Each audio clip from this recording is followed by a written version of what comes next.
And there comes the champion, entering the ring for his 37th professional fight. 9-0 so far in heavyweight championship fights. A victory tonight would tie him with Joe Frazier for 5th on the all-time list in that category.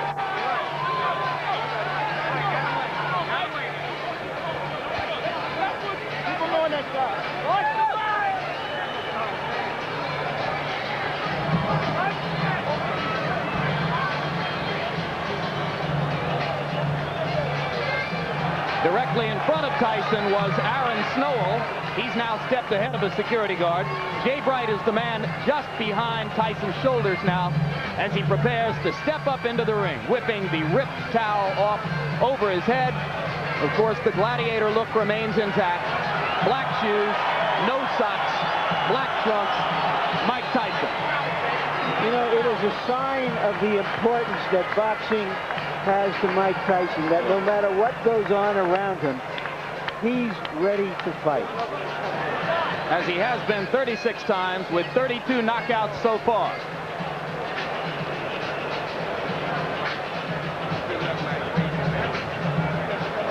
Quickly now, and focusing on the beginnings of Carl Williams' strategy, which has to be the left jab, Ray Leonard's tip of the night. Well, the left jab speaks for itself. That's the key punch for Carl Williams, to keep that left jab in Tyson's face, keep him off balance, but most importantly, snap it and not bring it down too fast, because what's going to happen, Tyson should counter that left jab. Now, once the fight becomes an inside fight, in fact, I believe that's going to be the case because Tyson's style is get inside, the right uppercut. That punch may accommodate Tyson's style, but in doing so, Williams better keep both hands up, because Tyson throws an onslaught of punches each and every time, each and every opportunity. Now, Jim, this is my favorite combination. I call it the Tyson combo. It's a right hand to the liver section, then to the chin. And most of the times, if Tyson catches his opponents with this particular punch, it's over. Here we see him a good shot of it, right up to the chin. If Williams get against the corner or the ropes, look for this particular combination to take place. With taller opponents, Tyson has a tendency to lunge in because of the height and reach advantage. But here, he may find the same thing with the taller Williams. Tail of the tape, and you can see the big disparity in reach. Carl Williams with a 14-inch advantage there at 219.25 for Tyson and 218 for Williams. Both fighters appear to be in superb physical condition. Rules for the bout, combination, and before we look at rules, we'll look at the punch stat computations. Larry Merchant. And here is our statistical profile of the activity of the fighters, which show in the fights that we examined remarkable similarities in the number of punches thrown and landed per round by Tyson Williams. But of course, there are different kinds of punches. Tyson throws the heavier stuff. Williams throws a majority of jabs. And you see the 28 jabs per round Williams threw against Holmes. That is when he looked most effective. Rules for the fight, a combination of WBA and New Jersey rules. Most significant, the 3 knockdown rule. Rarely in effect for championship fights, is in effect tonight. It victimized Carl Williams in his fight against Mike Weaver. Now we go to the ring announcer, Michael Buffer, for pre-fight introduction. Ladies and gentlemen, good evening and welcome to Atlantic City's Convention Hall by way of Donald Trump's Trump Plaza Hotel and Casino on the boardwalk here in Atlantic City, New Jersey. Tonight, Don King Productions and the Trump Plaza present the World Heavyweight Championship. This bout is approved and sanctioned by the New Jersey State Athletic Control Board, Larry Hazard, Sr., Commissioner, Deputy Commissioner Lawrence Wallace, and the Chairman is Jerry Gormley. The bout is governed by the rules and regulations of the World Boxing Association, represented by Dr. Elias Cordova and James J. Biggs. It is also sanctioned by the International Boxing Federation, President Robert W. Lee, and the World Boxing Council, President Jose Suleiman. The 3 judges selected by the New Jersey State Athletic Control Board for this bout are Rocky Castellani, Chuck Giampa, and Richard F. Murray. Chief physician at ringside, Dr. Frank B. Doggett. Also in attendance, Dr. Eric Wormser and Dr. Charles Wilson. The timekeeper for the bout is Roosevelt Gilbert, and counting for the knockdown seconds, Steve Smoger. And now, before we get started, I would like to introduce the gentleman in the ring at this time, a man who's responsible for bringing over 20 championship bouts to Atlantic City over the last 2 years. In addition to being the world's most famous entrepreneur, he is a best-selling author and our host this evening, Mr. Donald Trump.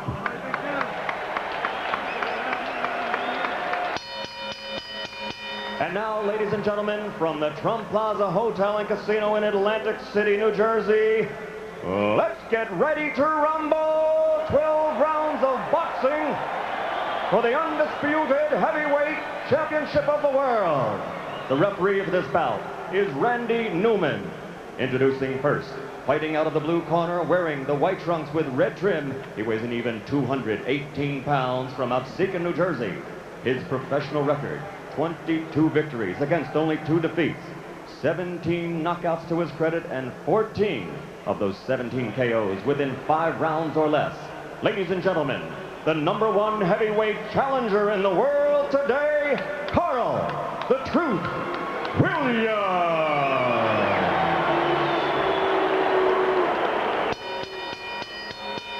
And his opponent, fighting out of the red corner, wearing the solid black trunks and weighing in at 219 1/4 pounds from Catskill, New York. His professional record is unblemished with 36 consecutive victories, 32 knockouts, 28 KOs in 5 rounds or less, and 16 in the first round alone. Ladies and gentlemen, presenting the undisputed, the undefeated heavyweight champion of the world, Iron Mike Tyson.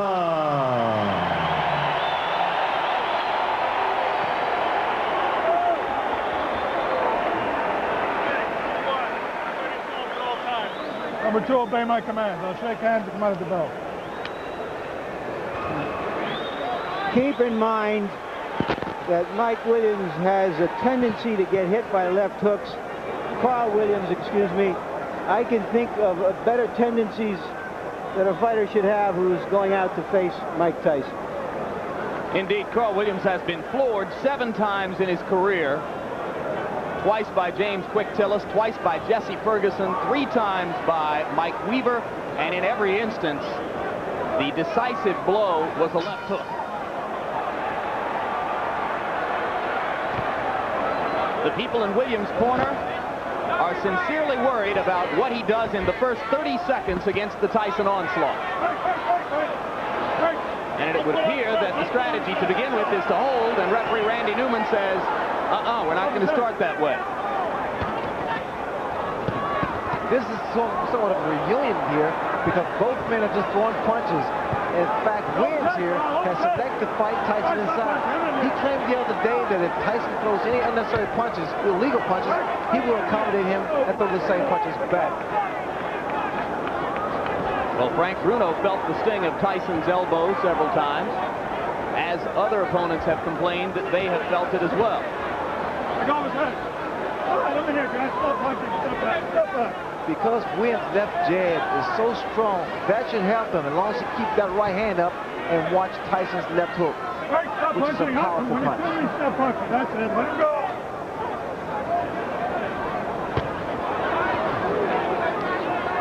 All right, that's it. I'm here. Let him go. Step back.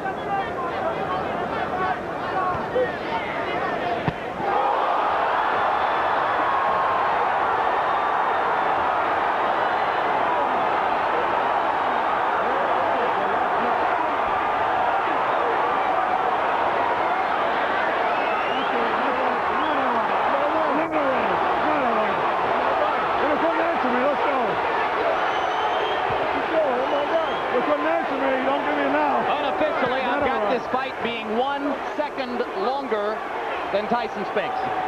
1:32 instead of 1:31. It was, as you started to point out again, Larry, a left hook. Williams was very unhappy at the end of that. Randy Newman, the referee, asked him a question, obviously about how he felt or what his name was or where he was, and apparently he got the wrong answer because he stopped the fight immediately. I didn't see any reason to stop the fight, and I'm curious to see what that answer was, and I'm going into the ring to see if I can find out. Good luck, Larry. 1:33, Larry. It was 2 seconds longer than the Spinks fight. The unofficial demarcation of the knockout comes at 1:33 of the first round. And you can see a disgusted Carl Williams who thinks that he should have been allowed to continue. And Ray, I've got to agree with Larry. It was a fairly peremptory stoppage. Well, the way I judge it, because he appeared to be okay, but then again, the referee is closer to the pitcher than we are. What was that question likely to be? Where are you? What day is this? And here we see the left hook that put Williams down. Williams had dropped that right hand, and I indicated earlier that the jab will be the key, but in throwing the left jab, he must also keep that right hand up and power. There's that left hook. And you saw Mike pivot upward with both feet planted and turn the hips into the punch. This is where the power comes from. The reason people fear Mike Tyson because he's one of the few, if not the only man, that can knock you out in the heavyweight division with one punch.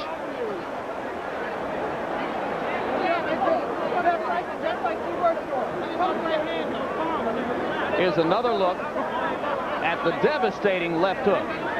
And what Tyson does here, he bobs and weaves, gets under that jab and counters with a beautiful left hook. Perfectly timed as Williams was dropping the right hand, just as you said he did after throwing the jab. Well, what happened for Williams is the fact that his left hand, his left jab rather, was working, and he felt very comfortable.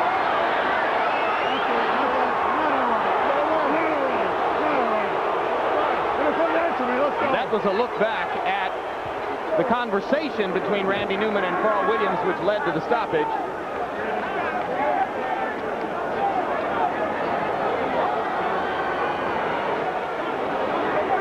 Mike Tyson, as usual, awesome. I'm reminded of a night in the Meadowlands in New Jersey when a referee stopped a bout between Mike Rossman and Victor Galindez. After a similar conversation, Rossman, the victim of the knockout, he chased the ref across the ring yelling, "What was the right answer?"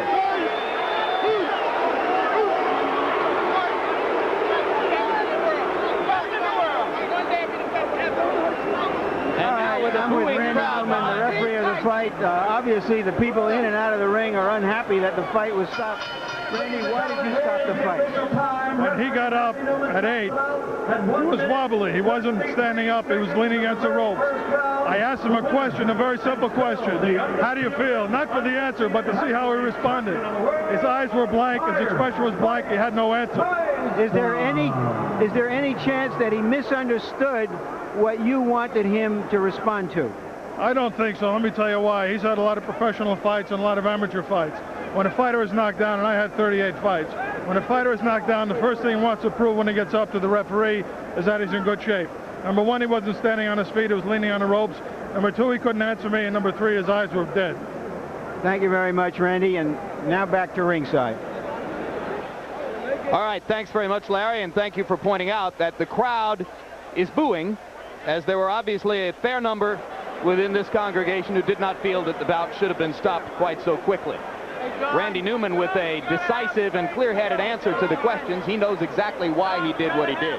Well, Newman is a competent referee. In fact, that he must have saw something in Williams that we didn't apparently see. But from the outside looking in, it appeared that Williams got up and was able to compose himself. But then again, I think it's left up to the referee. And now we go back to Larry Merchant in the ring, I believe with the champion. Go, Larry. All right, once again, Mike, the interview has to be longer than the fight. I'm sorry about that. What happened from your point of view? Did you see him really dazed? Well, no, I noticed my trainers would tell me we were slipping and hooking. So when we slip, because usually I come in that slip and I get in there, and that's the hardest part, is getting in there, and I never threw the punch. And so we're practicing like a slip. As soon as you're in there, instantaneously, bing, throw the punch. And I did, and I was successful. What?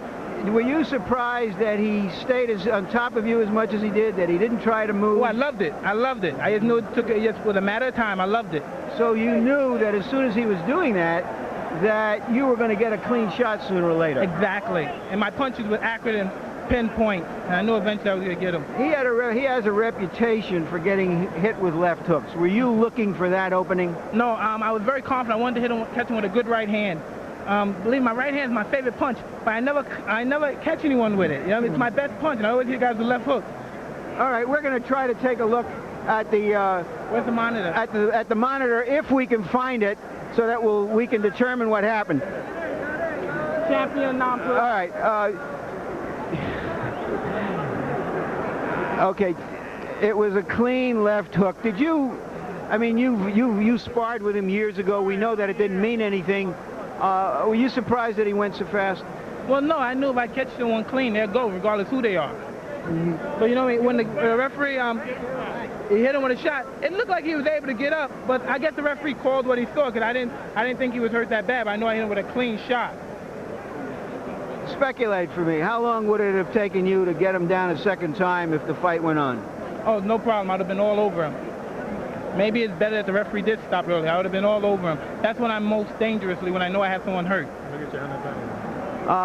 For the record, Mike, I don't know if you know it, this fight went a couple of seconds longer than the Spinks fight. So far in this building, in the last 13 months, you've fought about 1 round and 2 fights. Well, it's good. I like coming in this building. I like being here. And Donald Trump, he don't play around. He pays that money up. And for this fight, Don told me if I knock him out, he'll pay me $100 grand. And I'm looking forward to that $100 grand. Who? Don is going to pay for you? Don King, yeah. $100 grand for a knockout. All right, we all want to be there when that happens. When is this going to happen? Right, and the post-press conference. You are getting, oh, yes. My church can use some of that money. Yes. All right. Reverend Henry J. Payton, Holy Trinity Baptist Church. No doubt. Let's talk about, all right, now let's talk. You've talked about being in control of your career. Tell us what you think is next. Who is next? Well, I'm just taking it one step at a time. I'll fight anybody, you know what I mean? I don't discriminate from anybody. I'm the best fighter in the world, and there's no man that can beat me. Does this mean that Holyfield is or is not your next opponent? Well, he's in my future, but I don't think he's in my immediate future. But come on, Holyfield, don't matter. That's kids' play. So you think that you'll fight Holyfield like early next year, and you may have 1 or 2 fights before then? Most likely, but you know what I mean? If they can discuss our things with their people, we can fight in 2 weeks, 3 weeks. He caught a quick knockout, I got a quick knockout. We both still need to work. We didn't get any work. All right.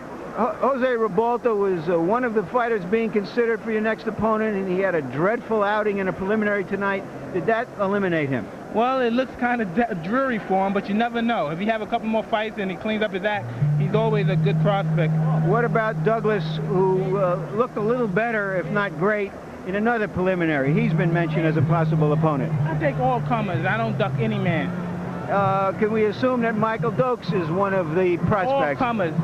Come one, come all, because nobody can get close to me. They're not even close. I'm the best fighter in the world. There's been discussions that today people from Israel have been offering you money to come and fight there. You've been reluctant to go abroad. Do you think that as a world champion, as someone who says, I'm the best man on the planet, that you will start to fight abroad?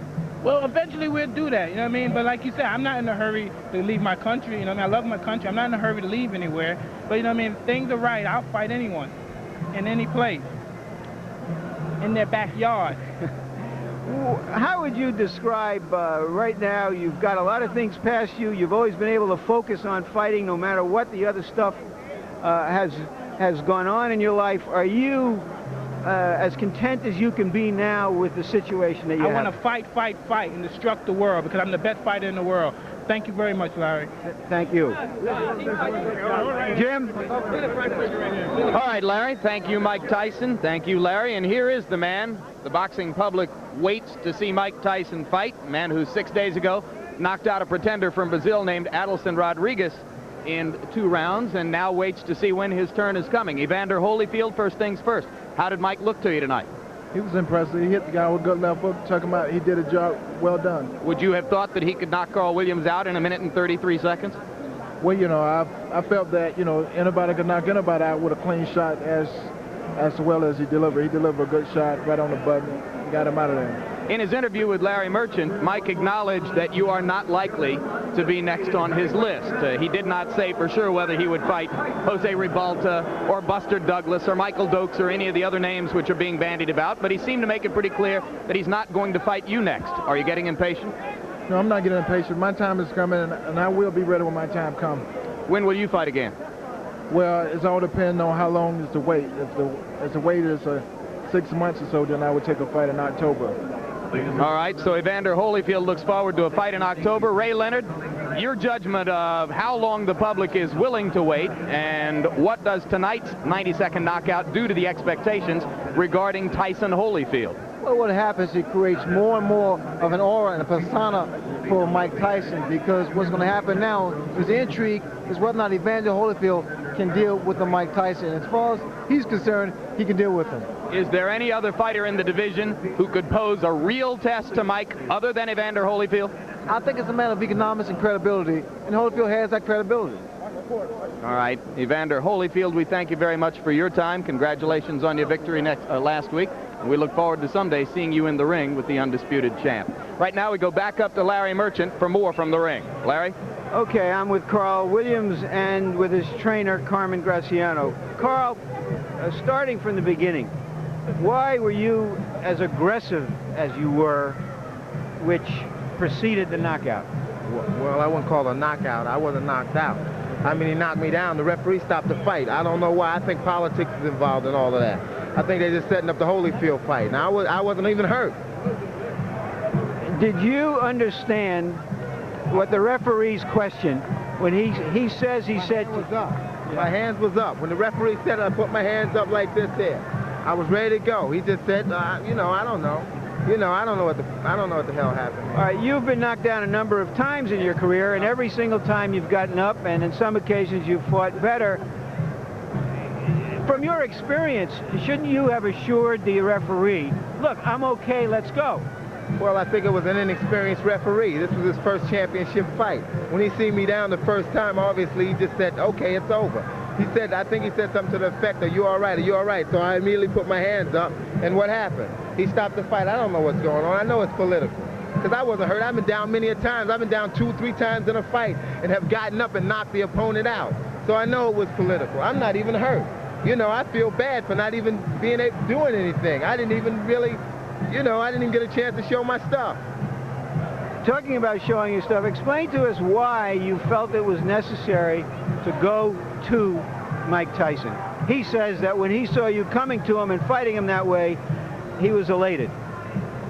Well, it wasn't that. It wasn't the fact that I was just coming to him. I didn't feel that I should lay back. See, with Mike, you have to show Mike that you're not going anywhere. You know what I mean? Okay, he caught me with a good shot. Okay, fine, no problem. I've been caught with good punches before. That's not the problem. And I've been down before. I've been there before. So why did the referee just prematurely stop the fight like that? I've been in that predicament before and have got up and knocked people out and have won. You know? Carl, you've stated your case eloquently. Thank you. Now back to ringside. All right, thank you very much, Larry. A very animated, quite disappointed Carl Williams. Lucid, obviously clear-headed. Any further reflections on the judgment to stop the fight based on having seen Carl there, Ray? Well, again, now he seems to be pretty clear-headed. And